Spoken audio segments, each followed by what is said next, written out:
की बात है, एक गांव में दो बूढ़े मियां बीवी रहते थे। उनके पास एक बकरी थी जिसे वो अपनी रोजी रोटी के लिए इस्तेमाल करते थे। वो गांव में बकरी का करतब दिखाता और लोगों से पैसे लेता था। चल मेरी बकरी लोगों को खुश करके दिखा, अपनी नाजुक और हिरनी जैसी चाल से लोगों के दिल लुभा। फिर वो बकरी थोड़ा बहुत करतब करती और लोग उसको थोड़े बहुत पैसे दे देते थे, जिससे उसके घर का दाना पानी चलता था। वो आदमी उस बकरी को पीले रंग का चारा खिलाता था क्योंकि वो सस्ता होता था। बकरी चारा खाने के बाद पीले रंग की मेंगनियां दिया करती थी। ये चीज उसके लिए आम सी बात थी। उसी गांव में मीठे नाम का एक लड़का रहता था जो कोई काम नहीं करता था और इसी वजह से उसके घर वाले भी उससे बहुत तंग थे। और बेटे बगैरत के बच्चे, बात सुन। ओ अब्बा, कहने से पहले सोच लिया कर कि तू क्या कह रहा है। तू बगैरत का बच्चा कह रहा है और मैं तेरा बच्चा हूँ। इस हिसाब किताब से तू बगैरत हुआ, मैं नहीं। जबान चलाता है, बाप के सामने जबान चलाता है, जबान काट कर तेरे मुंह में डाल देगा। जबान पहले ही मुंह में है, तू वापस काट कर अगर उसी जगह पे डाल देगा तो काटने की जहमत क्यों कर रहा है। सुन ले बेगम, कैसे मुंह फाड़ के जवाब देता है। ये सब तेरी तरबियत का नतीजा है जो मुझ जैसे शरीफ इंसान के घर में ये नालायक औलाद पैदा हुई है। अब्बा रहने दे, क्यों अपने आप को शरीफ कहकर शरीफ लोगों का सर शर्म से झुका रहा है। अब मेरी जबान न खुलवा। नहीं, तुम सारा इल्जाम मेरे ऊपर क्यों डाल देते हो।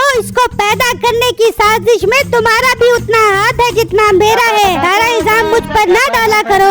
अब अगर ये नालायक गलती से पैदा हो ही गया है तो उसको काम पर लगाओ। कल शकूर की मिठाई की दुकान पर खड़ा करके आया था। मजाल है जो एक मिनट भी खड़ा हो, सारा दिन बैठा उसकी दुकान पर मिठाइयाँ खाता रहा। तो भूख लग रही होगी, मेरे बेटे से खाली पेट खड़ा नहीं हुआ जाता। तो मिठाइयाँ खाने के बाद तो पेट भर गया था ना इसका, फिर तो खड़ा हो जाता। लेकिन नहीं, तेरी तो बेटा मैंने शादी नहीं कर दी जब तक तू कमाता नहीं है। अब्बा मेरी शादी के मामले में मुझे ब्लैकमेल न किया कर। अब तो देख मैं कमाता कैसे हूँ। हाँ हाँ, कुछ कमा कर आई, कोई चाँद न चढ़ा कर आ जाए। फिर मीठा घर से निकलता है और एक परचून की दुकान पर आता है। जी भाई, क्या चाहिए आपको। मेरे प्यारे भाई साहब, एक अदद नौकरी चाहिए मुझे। भाई मेरे पास आटा भी है, चीनी भी है, दाल चना, साबुन, सर्फ, लहसुन, मसन सब कुछ है, पर तेरे लिए नौकरी नहीं है। अब एक अदद नौकरी वाला मुंह लेके यहाँ से दफा हो जा। ठीक है, इतना भाव क्यों खा रहा है, जाता हूँ। फिर मीठा वहाँ से चला जाता है और एक मोबाइल वाले की दुकान पर आता है और उसे नौकरी का कहता है। भाई मुझे एक लड़के की जरूरत है, लेकिन मुझे एतबार वाला लड़का चाहिए और तुम तो मुझे कहीं से भी एतबार वाले नहीं लग रहे। सर जी, मैं बहुत नेक और ईमानदार हूँ। आपकी एक एक चीज की दिल से हिफाजत करूँगा। अगर कोई चोर माल लूटने भी आया तो पहले मैं अपने सीने पर गोली खाऊंगा। ठीक है, तुम एतबार के काबिल लग रहे हो, तुम्हें मैं नौकरी पर रख लेता हूँ। लेकिन अब तुम ही दुकान पर बैठोगे, मैं सिर्फ शाम में आकर हिसाब लूंगा। ठीक है सर जी, आपको पूरा हिसाब मिल जाएगा। ठीक है, अब तुम जाओ, कल काम पर आ जाना। मीठा ये सुनकर बहुत खुश होता है और मिठाई का डब्बा लेकर घर पहुंचता है। ले अब्बा, मिठाई खा, तेरे बेटे की नौकरी लग गई है। अबे क्या कह रहा है, तुझे किसने नौकरी दे दी। ओ अब्बा, बस तू ही मेरी इज्जत नहीं करता, वरना तो पूरा जहान मेरी इज्जत करता है। मैं जैसे ही उसके पास नौकरी लेने गया, उसने खुश होकर मेरे सामने सारे डॉक्यूमेंट्स रख दिए और मैंने भी फौरन उन पर सिग्नेचर कर दिए। देख लो कैसे तुम मेरे बेटे को काम चोर कहते थे, अब देख लो कितनी अच्छी नौकरी लेके आया है। हाँ भाग्यवान मानना पड़ेगा तेरे बेटे को, अब तो घर में भी पैसे आना शुरू हो जाएंगे। फिर मीठा अगले दिन से उसकी दुकान पर जाकर बैठ जाता है, लेकिन कोई भी ग्राहक नहीं आता और मीठा काफी बोर हो जाता है। अबे यार, यहाँ तो अभी तक कोई भी नहीं आया।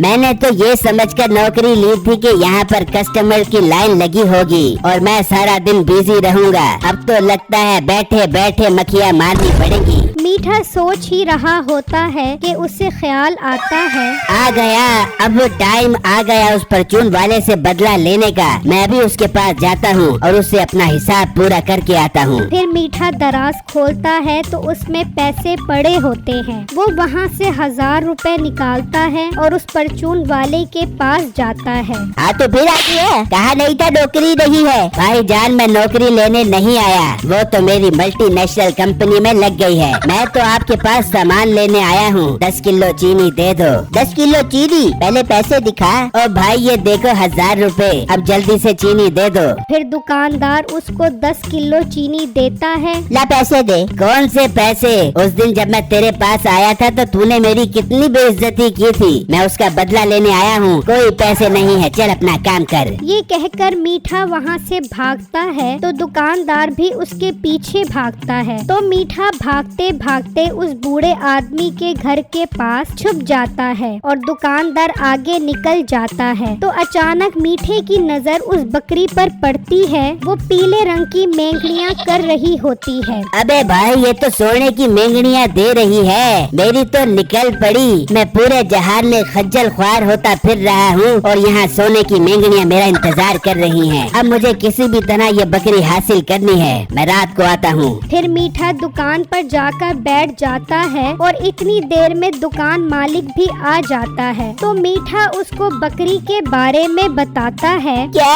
सोने की मेंगनियाँ? तू पागल तो नहीं हो गया? सर जी मैं बिल्कुल ठीक कह रहा हूँ, मैं खुद देख कर आ रहा हूँ। वो बाबा तो पागल है, उसे मेंगनियों की अहमियत का ही नहीं पता। वो बकरी 1 लाख रुपए में दे देगा, मुझे पूरी उम्मीद है। आप मुझे 1 लाख रुपया दे दो, फिर मैं वो मेंगनियाँ बेच कर आपको पैसे दे दूंगा। अच्छा बेटे पहले मुझे दिखा ये बात सच भी है कि नहीं। फिर वो दोनों वहाँ पहुँच जाते हैं तो देखते हैं कि बकरी मेंगनियाँ कर रही होती है। मोबाइल वाला भी देखकर हैरान रह जाता है। बेटे तू तो बिल्कुल ठीक कह रहा था। सर जी फिर मानते हो ना मुझे? हाँ हाँ बेटे तू चल, कल मिलते हैं। फिर वो दोनों वहाँ से चले जाते हैं और मोबाइल वाला सोचने लगता है, मैं पागल हूँ जो मीठे को पैसे दे दूँ ताकि वो बकरी खरीद ले। ये बकरी तो मैं खुद खरीदूंगा। फिर अगले ही दिन मोबाइल वाला उसके पास पहुँच जाता है और उससे बकरी खरीदने का कहता है। पर बेटा ये तो आपसी बकरी है, तुम खरीद कर क्या करोगे?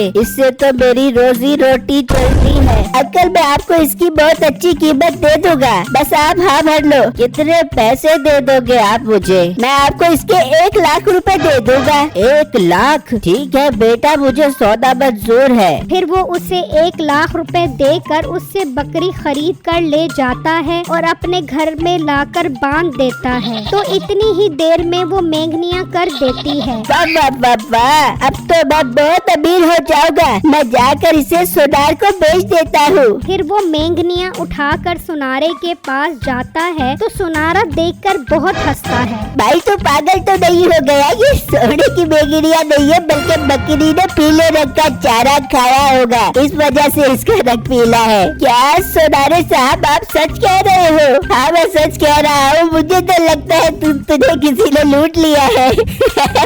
हाँ सुनारे साहब मैंने ये बकरी 1 लाख में खरीदी है। अब लूट ही गए हो तो जाओ एंजॉय करो। फिर वो मोबाइल वाला गुस्से में अपनी दुकान पर आता है। सेठ साहब शुक्र है आप आ गए, जल्दी से 1 लाख रुपया दे दो, मैंने वो बकरी खरीदनी है। बेटे तूने तो मुझे बर्बाद दिया। वो बकरी सोने की मेंगनियाँ नहीं देती बल्कि पीला चारा खाती थी, इसी वजह से उसका रंग पीला था। अच्छा सेठ साहब शुक्र है मैं बच गया। तू बच तो गया है लेकिन मैं तो मर गया ना। और लालच करो, तुम भी तो लालच में आकर फौरन उससे बकरी खरीदने चले गए। वो तो शुक्र है कि मैं बच गया। तू भी नहीं बचेगा बेटे, आज से तू नौकरी से फारिग है। सेठ साहब ऐसा ना करो, मेरा अब्बा मेरी शादी नहीं करेगा।